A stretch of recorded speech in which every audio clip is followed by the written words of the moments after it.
Assalamualaikum warahmatullahi wabarakatuh. Semangat pagi anak-anak, jumpa kembali dengan Ustazah Hana. Hari ini kita lanjutkan belajarnya ya. Kita masuk pada pembelajaran 3 tema 4 subtema 1. Namun sebelum kita mulai belajar, kita berdoa terlebih dahulu. Berdoa mulai. Bismillahirrahmanirrahim. Rabbi zidani ilma warzuqni fahma, amin ya rabbal alamin. Bagaimana kabar kalian hari ini anak-anak? Semoga sehat selalu ya.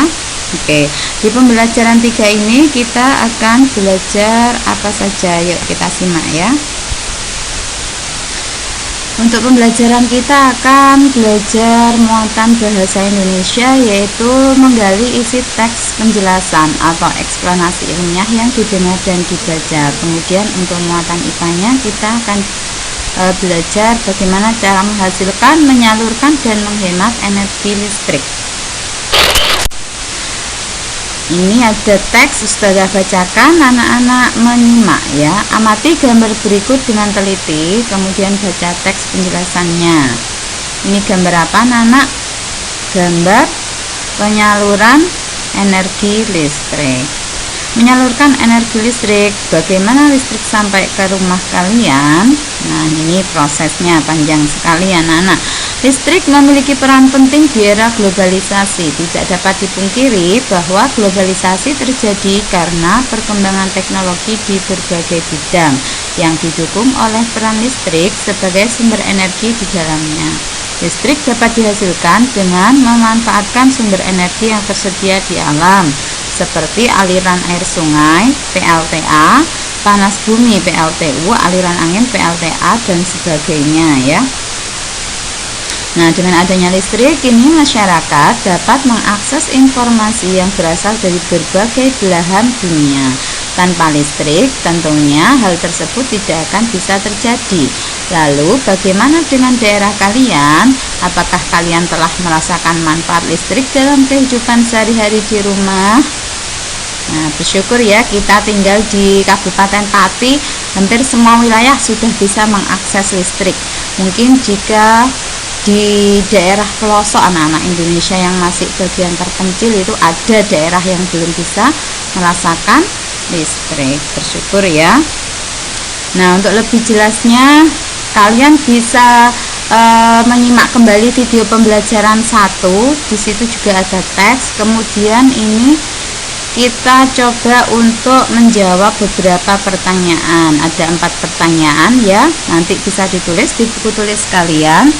Apa saja jenis sumber daya alam yang bisa digunakan untuk membangkitkan energi listrik? Kemudian, apa fungsi sutet pada sistem transmisi energi listrik? Pertanyaan yang ketiga, mengapa energi listrik dari pusat pembangkit listrik perlu dinaikkan lalu diturunkan tegangannya sebelum disalurkan ke rumah-rumah? Dan yang terakhir, bagaimana sistem transmisi tersebut memiliki peran penting di era globalisasi sekarang ini? Jelaskan dengan singkat. Ini berkaitan dengan teks eksplanasi tadi ya. Jadi untuk mengecek pemahaman kalian terhadap teks yang sudah dibaca tadi, bisa kalian coba untuk menjawab pertanyaan. Lanjutkan. Tadi ada teks yang sudah dibaca. Dari teks tersebut kalian bisa mencari informasi penting dari masing-masing paragraf. Ada 3 paragraf anak-anak ya. Paragraf 1 berisi tentang topik permasalahan, kemudian paragraf 2 berisi tentang deretan penjelas, dan yang paragraf ketiga berisi tentang kesimpulan serta pesan atau pendapat pribadi penulis. Nanti ditulis di bagian diagram berikut.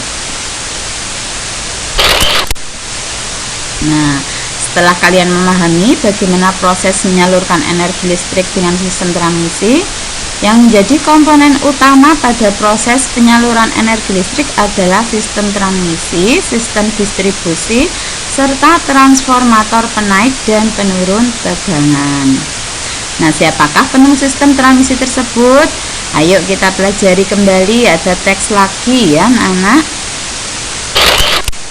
Nih, ada fotonya Bapak Nikola Tesla. Ini yang sangat berjasa menemukan transmisi energi listrik, sehingga bisa dimanfaatkan atau bisa dirasakan manfaatnya dari rumah-rumah kita. Nikola Tesla adalah seorang berkebangsaan Yugoslavia. Ia merupakan penemu sistem pembangkit dan transmisi listrik pada tahun 1895. Sejak kecil, Nikola memiliki rasa ingin tahu yang besar tentang berbagai hal. Ia sangat menyukai matematika dan fisika. Ia pernah bekerja sama dengan Thomas Alva Edison dan merancang 24 jenis dinamo. Setelah Michael Faraday menemukan energi listrik, Nikola mengembangkan penemuan tersebut dengan membangun pembangkit listrik tenaga air atau PLTA pertama di dunia.